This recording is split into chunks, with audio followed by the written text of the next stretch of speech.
தரமான சினிமா விமர்சனங்களுக்கு எப்படி நம்மளுடைய ஃபில்மி கிராஃப்ட் சேனல் இருக்கோ அதே மாதிரி சினிமா அல்லாத உலகத்தில் இருக்கக்கூடிய மற்ற சுவாரஸ்யமான விஷயங்களை பேசுறதுக்கு தான் நம்மளுடைய ரெண்டாவது சேனலான ஃபில்மி கிராஃப்ட் கார்னர். அந்த சேனலுடைய லிங்கை கீழே நான் டிஸ்கிரிப்ஷனில் விடுறேன். அந்த சேனலை பார்த்து பிடிச்சிருந்தது அப்படின்னா சப்ஸ்கிரைப் பண்ணுங்கள், உங்களுடைய ஃபேமிலி அண்ட் ஃப்ரெண்ட்ஸ் எல்லாத்துக்கும் ஷேர் பண்ணுங்கள். Hello viewers, welcome to filmi craft. நான் உங்கள் அருண். இந்த எபிசோடில் நம்ம பார்க்க போகிற படம் 1954 ஒரு தமிழ் கிரைம் மிஸ்ட்ரி த்ரில்லர் படமாக வெளியான அந்த நாள். இந்த படம் ஒரு சூப்பரான படம் அப்படின்னு பல பேர் சொல்லி கேள்விப்பட்டிருப்பீங்க.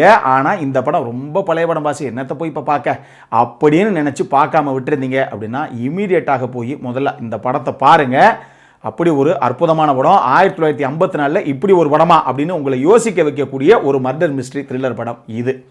முதல்ல இந்த படத்துடைய ஒன்லைன் ஸ்டோரி என்ன அப்படின்னு நம்ம பார்த்துடலாம். ராஜன் அப்படின்னு சொல்லி ஒரு ரேடியோ இன்ஜினியர் ட்ரிப்ளிகனில் இருக்கக்கூடிய அவருடைய வீட்டிலேயே ஒரு மர்ம நபரால் துப்பாக்கியால் சுட்டு கொலை செய்யப்படுறாரு. இப்போ போலீஸ் சம்பவ இடத்துக்கு வந்து இந்த கேஸை எடுத்ததுக்கப்புறம் சந்தேகத்திற்கு இடமாக ஒரு 5-6 பேர் அவங்களுடைய பார்வையில் விழுகிறாங்க. இதில் உண்மையான கொலையாளி யார் அப்படிங்கிறது தான் இந்த படத்துடைய ஒன்லைன் ஸ்டோரியை. இப்போ இந்த படத்துடைய டீட்டெயில் ரிவ்யூக்கு போகலாம். நம்ம முதல்ல இந்த படத்துடைய கதை என்ன அப்படிங்கிறத கிளியராக பார்த்துருவோம். படத்துடைய கதைக்கிழமை 2ஆம் உலகப் போர் நடந்துகிட்டு இருக்க தருணத்தில் நடக்கிறதாக தான் நமக்கு காமிக்கப்படுது. இன்னும் எக்ஸாக்டாக சொல்லணும்னா 1943 அக்டோபர் 11ஆம் தேதி நைட்டு 11 மணிக்கு ஜப்பானுடைய இராணுவம் மெட்ராஸ் மேலே குண்டுமலை பொழியுது.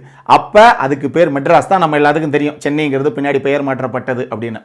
ஸோ மெட்ராஸ் மேலே குண்டுமலை பொழியுது. அப்போ மெட்ராஸுடைய மக்கள் எல்லாம் உயிர் உழைச்சா போதும்டா அந்த ஊரை விட்டு போய் அப்படின்னு சொல்லி எல்லாம் புலம்பெயர்ந்து வேற ஊருக்கு போய்கிட்டு இருக்காங்க. இப்படி ஒரு தருணத்தில் நம்மளும் கிளம்பி போயிடலாம் அப்படின்னு சொல்லி ராஜன் அப்படின்னு சொல்லி ஒரு ஃபேமஸான ரேடியோ இன்ஜினியர், சொசைட்டியில் ஒரு பெரிய பேரில் கௌரவமான இடத்துல இருக்கக்கூடிய ஒரு நபர், அவரும் கிளம்பிக்கிட்டு இருக்காரு மறுநாள் காலையில். இப்போ யாரோ ஒரு மர்ம நபரால் ட்ரிப்ளிகனில் இருக்கக்கூடிய அவருடைய வீட்டில் அவருடைய அறையிலேயே இவர் சுட்டு கொலை செய்யப்படுறாரு. ஆனால் யார் சுட்டது அப்படிங்கிறது நமக்கு அப்போ காமிக்கலை. இப்போ கொலை செஞ்ச அந்த கொலைகாரன் துப்பாக்கியை அப்படி தூக்கி அவருடைய கால் பக்கத்திலேயே போட்டுட்டு போயிடுறான்.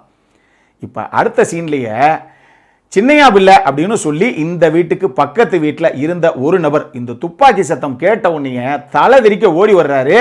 அவர் 2-3 தெரு தலைதிரிக்க ஓடி போய் கடைசியாக ஆண்ட வேலையை புருஷோத்தமன் நாயுடு அப்படின்னு சொல்லி ஒரு இன்ஸ்பெக்டரை பார்க்குறாரு. சார், ஒரு பெரிய கொலை நடந்துருச்சு சார், சுட்டுட்டாங்க ராஜனை அப்படிங்கிறாப்புல. யோ இரியா, யார் நீ, யாரை சுட்டது, யார் கொலைகாரன் அப்படின்னு கேட்டால், நீங்கள் வாங்க சார் உடனே, என் பக்கத்து வீட்டில் ராஜன் ஒரு ரேடியோ இன்ஜினியர் இருக்கார் சார், அவரை கொண்டுட்டாங்க சார், துப்பாக்கி சத்தம் பயங்கரமாக தெரிச்சு சார், கேட்டவுடனே பயத்தில் எனக்கு கைகால் விடவெடுத்து போச்சு, உடனே ஓடி வந்தேன் அப்படின்னு வந்து அந்த இன்ஸ்பெக்டர்கிட்ட சொல்கிறாப்புல. இப்போ அந்த இன்ஸ்பெக்டர் உடனே கூட இருந்த 2 கான்ஸ்டபிளையும் கூப்பிட்டு ஜீப் எடுத்துகிட்டு கிளம்பி அந்த ஸ்பாட்டுக்கு வர்றாரு. வந்து பார்த்தா ராஜனுடைய ரூமில் அவர் சரிஞ்சு கிடக்கிறாரு. கால் பக்கத்தில் அந்த துப்பாக்கி கிடக்கு. இப்போ இதை பார்த்தவுடனே, ஆமாம் ஒரு நபர் கொலை செய்யப்பட்டிருக்காரு அப்படின்னா அந்த குடும்பத்தில் யாரையுமே இங்கே காணா, எங்கே போய் பாரு அப்படின்னு சொன்னால் இந்த சின்னையாபுள்ள போய் பார்த்துட்டு வர்றாரு. வந்து கொஞ்ச நேரம் கழிச்சு இன்ஸ்பெக்டர் சொல்கிறாரு, சார் இந்த குடும்பத்தில் இருக்க எல்லாருமே வீட்டுக்கு பின்னாடி இருக்க அந்த கார்டனில் வெயிட் பண்ணிட்டு இருக்காங்க. இப்படி ஒரு சம்பவம் நடந்து போச்சுன்னு சொல்லி இந்த பிணத்தை பார்க்கறதுக்கே எல்லாத்துக்கும் ஒரு பயம். அதனால எல்லாரும் மன வருத்தத்தோடு அழுதுகிட்டு பின்னாடி கார்டனில் வெயிட் பண்ணுறாங்க, வாங்க அங்கே போய் பார்க்கலாம் அப்படின்னு சொல்லி இந்த இன்ஸ்பெக்டரை கூப்பிட்டு போகிறாரு. அவர் அங்கே போய் பார்த்தா அங்கே இவர் பார்க்குற சில கதாபாத்திரங்கள் யார் அப்படின்னு பார்த்தீங்கன்னா, ஒன்று அந்த ராஜனுடைய ஒய்ஃப், அவங்களுடைய பேர் உஷா, அவங்களும் படித்த ஒரு பொண்ணு தான். அவங்கள பார்க்குறாரு முதல்ல. ஏமா உங்கள் கணவருக்கு யார் மேலேயாவது முன்விரோதம் இருக்கா, இல்லை இவரை போட்டு தரணும்னு யாராவது ட்ரை பண்ணியிருக்காங்களா, பிஸ்னஸில் ஏதாவது போட்டி கிட்டி அப்படி ஏதாவது பிரச்சனை அப்படின்னு கேட்டால், இல்லை சார் அவர் ரொம்ப நல்லவர், பிஸ்னஸில் சில பேர்த்துக்கு இவர் மேலே பொறாமை உண்டு, ஆனால் அது கொலை வரைக்கும் போகும் அப்படின்னு நாங்கள் எதிர்பார்க்கவே கிடையாது அப்படின்னு சொல்லி அந்த அம்மா துடிக்குது, அழுது புலம்புது. அந்த அம்மா கிட்ட இதுக்கு மேலே இவரால் பேச முடியல. சரி, பக்கத்தில் யார் இருக்கா அப்படின்னு பார்த்தா இன்னொரு பொண்ணு நின்றுக்கிட்டு இருக்காங்க. அவங்களுடைய பேர் ஹேமா. அவங்களுக்கு ஒரு பையனும் இருக்கு. ஆமாம், நீ யாருமா இங்கே இருக்க அப்படின்னு கேட்டால், சார் ராஜனுக்கு பட்டாபி அப்படின்னு சொல்லி ஒரு தம்பி ஒருத்தர் இருக்காரு, அந்த தம்பி மனைவி தான் நான், என் பேர் ஹேமா, இது என் பையன். ஆமாம், நீ இருக்க ரைட்டு, உன் வீட்டுக்காரர் பட்டாபி எங்க அப்படின்னா, அதை தான் சார் தெரியல, இங்கே தான் நின்றுக்கிட்டு இருந்தாரு அப்படிங்குது அந்தம்மா. கொஞ்ச நேரத்தில் அந்த தம்பி கதாபாத்திரம் பட்டாபியை வந்து சேர்றாரு. சார் இப்போ தான் சார் போலீஸ் ஸ்டேஷனில் போய் கம்ப்ளைண்ட் கொடுத்துட்டு வந்தேன், துப்பாக்கி சத்தம் கேட்டவனே என்ன நடந்து போச்சோன்னு பதட்டத்தில் எனக்கு ஒன்றுமே புரியல சார், கொஞ்ச நேரம் ஆடி போய் அப்படியே நின்றுட்டேன், என்ன பண்ணுறதுனே தெரியல, அதுக்கப்புறம் தான் சுயநினைவு வந்து உடனே போய் போலீஸ் ஸ்டேஷனில் ஒரு கம்ப்ளைண்ட் கொடுப்போம் அப்படின்னு கம்ப்ளைண்ட்டை கொடுத்துட்டு வர்றேன் சார் அப்படிங்கிறாரு அவர். இப்போ எப்படிடா அந்த விஷயம் நடந்தது, அப்போ யார் தான் அந்த கொலையை பண்ணியிருப்பார் அப்படிங்கிறதே அந்த இன்ஸ்பெக்டருக்கு தெரியல. இவர் மேலே திருப்பி போய் அந்த ராஜன் எந்த ரூமில் சுட்டு கொலை செய்யப்பட்டு பிணமாக கிடக்கிறாரோ அந்த ரூமில் போய் பார்த்தா இவருக்கு ஒரு ஷாக்கு. என்னன்னு பார்த்தா கால் பக்கத்தில் கிடந்த துப்பாக்கியை இப்போ காணோம். ஏப்பா இங்கே ஒரு துப்பாக்கி கிடந்துச்சே, அதில் கைரேகை இருக்குன்னு நினச்சா என்னப்பா துப்பாக்கியை காணோம், யார் பண்ணியிருப்பா, அப்போ யாரோ அதை பிளான் பண்ணி தான் பண்ணுறீங்க அப்படின்னு சொல்லி இவர் கேட்குற அந்த தருணத்திலேயே சிவானந்தம் அப்படின்னு சொல்லி ஒரு சிஐடி ஆஃபீஸர் ஸ்பாட்டுக்கு வந்து நிற்கிறார். எப்பா இந்த பட்டாபி இப்போதான்ப்பா வந்து ராஜன் கொலை செய்யப்பட்டார், வீட்டில் கிடக்கிறாருன்னு சொன்னார், அதுக்காக தான் இன்வெஸ்டிகேட் பண்ணுறதுக்கு நான் வந்தேன் அப்படின்னு சொல்கிறாப்புல. அப்போ இந்த இன்ஸ்பெக்டர் சொல்கிறாரு, எப்பா சிவானந்தம் எனக்கு ஒரு சந்தேகம், எவனோ ஒருத்தன் ஒரு திருட்டு பையன் அந்த வீட்டுக்குள்ளே வந்திருக்கான்ப்பா, துணிமணி பணம் கட்டுக்கட்டா பெட்டியில் இருக்கு, தெரிஞ்சு எடுக்கிறதுக்கு கை வச்சிருக்கான், கோவத்தில் ராஜன் நான் துப்பாக்கியில் சுற்றுவேன்னு சொல்லி அவனை நோக்கி ஏதாவது பயமுறுத்தி இருப்பாரு, ஒரு தள்ளுமுள்ளாகி போய் அதே துப்பாக்கி எடுத்து ராஜனை திருப்பி கொண்டு விட்டு ஓடிவிட்டான்பா அப்படின்னு அவர் சொல்றாரு சிவானந்தத்துக்கிட்ட. யார், நம்ம சிஐடி ஆஃபீஸர் கிட்ட. அப்போ அந்த சிஐடி ஆஃபீஸர் சொல்றாரு, கிடையாது சார், இங்கே நடந்ததே வேற, இது பக்காவாக ஏதோ ஒரு விஷயம், ஒரு கொலை ஒன்று இங்கே நடந்திருக்கு, ஆனால் இது பணத்துக்காக நடந்ததே கிடையாது. இந்த ரூமில் அந்த டேபிள் இருக்கு, அந்த டேபிளில் பார்த்தீங்கன்னா ராஜன் நேற்று தான் பேங்க்ல இருந்து எவ்வளவு பணத்தை வித்ட்ரா பண்ணாருங்கிறது அந்த என்ட்ரி பாஸ்புக்கில் ஆயிருக்கு. அந்த பாஸ்புக்கில் எவ்வளவு பணம் காமிக்கப்பட்டிருக்கோ அவ்வளவு பணமும் இந்த பெட்டியில் அப்படியே தான் இருக்கு. வந்தவன் காசுக்காக வந்திருந்தான்னா அந்த பணத்தை எடுத்துட்டு போயிருக்கணும். ஸோ இது காசுக்காக பணத்துக்காக நடந்த கொலையே கிடையாது, இதுக்கு பின்னாடி வேற ஏதோ இருக்கு. அதே மாதிரி அந்த ரிவால்வரை நான் தான் எடுத்தேன், ஆனால் அதில் எந்த கைரேகையுமே கிடையாது, கொலைகாரன் கிளியராக தொடச்சி அந்த துப்பாக்கியை திருப்பி தூக்கி போட்டு போயிருக்கான். இதுக்கப்புறம் உண்மையாகவே இந்த கதையில உண்மையான குற்றவாளி யார் அப்படிங்கிறத ரெண்டு பேரும் எப்படி கண்டுபிடிச்சாங்க அப்படிங்கிறது தான் இந்த படத்துடைய மொத்த கதையை. இந்த படத்தை பொறுத்தளவுக்கு எனக்கு ரொம்ப ரொம்ப பிடிச்ச விஷயங்கள் என்ன அப்படின்னு கேட்டிங்கன்னா, முதல் விஷயம், நம்ம எப்பயுமே ஹாலிவுட் படங்களை மட்டும்தான் அண்ணாந்து பார்க்குறோம். ஆல்ஃபிரட் ஹிச்காக் மாதிரி தரமான த்ரில்லர் உலகின் மன்னன் அப்படின்னு சொல்லப்படுற அந்த டைரக்டர்ஸ் எடுத்த படத்தை மட்டும்தான் புகழாரம் பண்ணுறோம். நம்ம ஊரில் இந்த மாதிரி பல தங்கங்கள் பல வைரங்கள் அங்கங்கே பதுங்கி கிடக்கு, இதெல்லாம் நம்ம பெருசாக பேசுகிறதே கிடையாது. அப்படி ஒரு வைரம் தான் இந்த அந்த நாள். ஒரு உண்மை என்ன தெரியுமா, இந்த படத்துடைய ஸ்க்ரீன் பிளேலாம் வேற லெவலுக்கு பண்ணியிருப்பாரு இந்த படத்துடைய ஸ்க்ரீன் ரைட்டர் ஜாவர் சீதாராமன். அவரு தான் இந்த படத்தில் அந்த சிஐடி ஆஃபீஸராக சிவானந்தம்னு ஒரு கதாபாத்திரம் வருமே அதையும் ஏற்று நடித்த ஒரு நடிகர். இந்த படத்துக்கு ஸ்க்ரீன் பிளே டைலாக்ஸ் ரெண்டுமே ஜாவர் சீதாராமன் தான். ஆனால் இந்த படத்திற்கு ஒரு மிகப்பெரிய ஒரு ஸ்பெஷாலிட்டி உண்டு. 1950-60 பார்த்துருக்கீங்க இல்லையா, தமிழ் படம்னு வந்ததுன்னா உள்ள 30 பாட்டு 40 பாட்டு இருக்கும் படத்தில், 60 பாட்டு இருக்கக்கூடிய படங்கள்லாம் இருக்கு. ஆனால் இந்த படத்தில் முதல் தடவை சார் பாட்டு கிடையாது, டான்ஸ் கிடையாது, எந்த ஃபைட் சீக்வன்ஸும் கிடையாது, ஒன்லி கிரைம் இன்வெஸ்டிகேஷன் மட்டும்தான் அப்படின்னு சொல்லி ஏவிஎம் செட்டியார்கிட்ட கடைசியாக இந்த கதையை சொல்லி அவங்க ஓகே பண்ணியிருக்காங்க. அதுக்கப்புறம் அந்த பாட்டனில் வெளியே வந்த ஒரு படம், அதாவது எந்த விதமான கமர்ஷியல் ஐட்டமே கிடையாது, முதல்ல இருந்து கடைசி சீன் வரைக்கும் யார் குற்றவாளி, எப்படி கொலை நடந்துச்சு, யாருக்கு இதில் ஆதாயம் இருக்கு, வெறும் இன்வெஸ்டிகேஷன் மட்டும்தான்.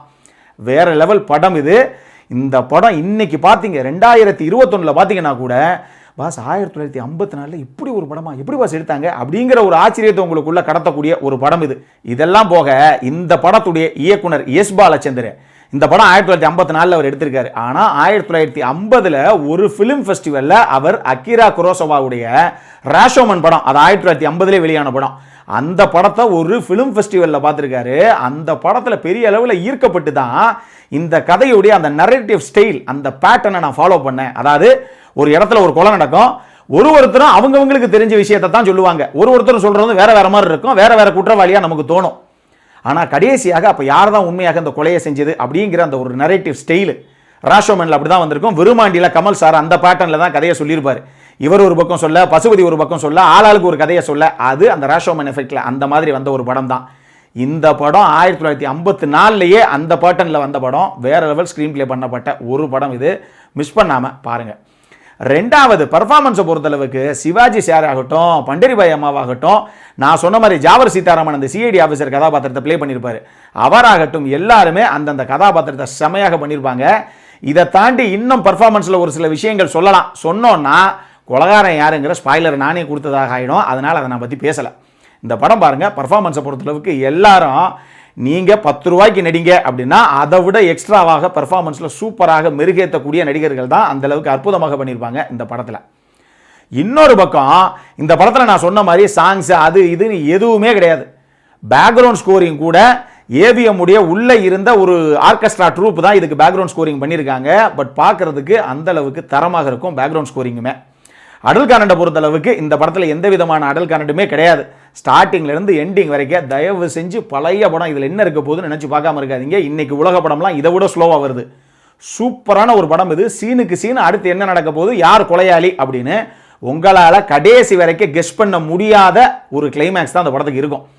இந்த படம் அமேசான் பிரைம்லேயே உங்களுக்கு இங்கிலீஷ் சப்டைட்டிலோட அவைலபிளாக இருக்குது.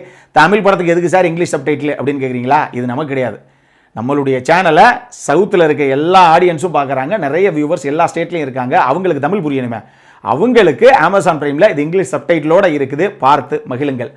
நம்மூர் ஆளுகளுக்கு எனக்கு அமேசான் பிரைம் அக்சஸே கிடையாது அப்படிங்கிறவங்களுக்கு இந்த படத்துடைய யூடியூப் லிங்கை நான் கீழே டிஸ்கிரிப்ஷனில் விட்டுருக்கேன், பார்த்து மகிழுங்கள். இந்த படத்துக்கு மார்க்கெல்லாம் கொடுத்து ஒரு சின்ன வட்டத்துக்குள்ளே நாங்கள் அடைக்க விரும்பலை. ஏன்னா இதெல்லாம் அந்த டைமில் இப்படி ஒரு முயற்சி யாருமே பண்ணது கிடையாது. தமிழ் ரசிகர்களுக்கு இந்த மாதிரி வித்தியாசமான கதைகளை கொண்டு வரணும் அப்படிங்கிறதுக்காகவே களத்தில் இறக்கப்பட்ட ஒரு படம் இது. அதன் காரணமாக ஓல்ட் இஸ் கோல்டு அப்படின்னு சொல்லுவாங்களே, இந்த எபிசோடு, இந்த ரிவ்யூ, இந்த படம் பார்த்துட்டு உங்களுக்கு பிடிச்சிருந்ததுன்னா சொல்லுங்கள். இதே மாதிரி சூப்பரான படங்கள் ஒன்றொன்னாக உங்களுக்கு நாங்கள் அறிமுகப்படுத்துகிறோம். இப்போ நம்மளுடைய அடுத்த செக்மெண்ட்டான இன்ட்ரெஸ்டிங் ஃபேக்ட்ஸ் அபௌட் தி மூவிக்கு போகலாம்.